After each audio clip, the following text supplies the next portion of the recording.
तुम जानना चाहते हो कि वहां सब कुछ कैसा था? कांधार मेरे जीवन का सबसे मुश्किल वक्त था।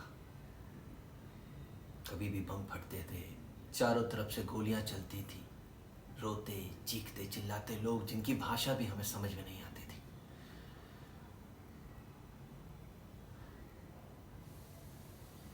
एक दिन जब हम एक शहर को तहस नहस करके वहां से गुजर रहे थे,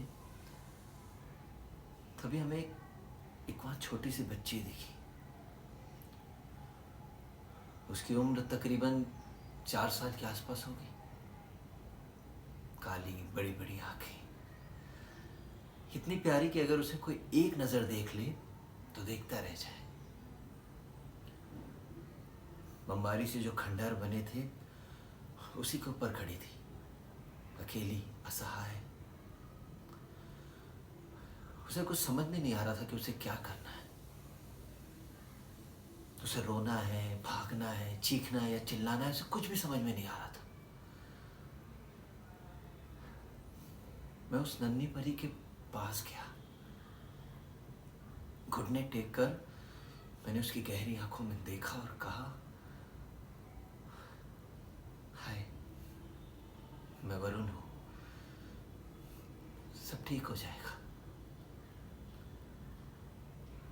इतना बोलते ही उस बच्ची ने तुरंत अपने छोटे छोटे हाथों को मेरी छाती पर डाल दिया।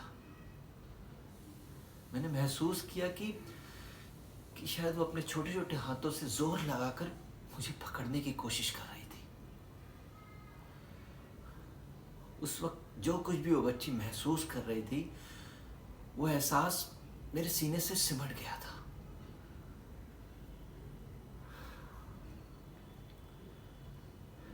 जब वो मेरे से गले लगी हुई थी तो मैंने जमीन पर नीचे देखा, मलबे में एक हाथ दबा हुआ था। मैं समझ गया कि वो हाथ उस बच्ची की मां का था और इसीलिए वो उस जगह से हिल भी नहीं रही थी।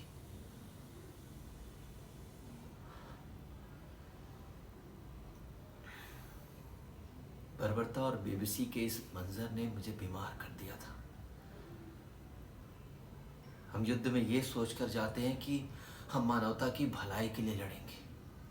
हम सोचने लगते हैं, अपने से सवाल करने लगते हैं, हर चीज पर सवाल करने लगते हैं और धीरे धीरे हमारा दिमाग उन सवाल के भवंडर में तब्दील हो जाता है।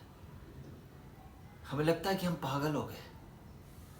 सही क्या है, क्या गलत है, क्या भगवान भी यही चाहता है? या क्या भगवान है भी?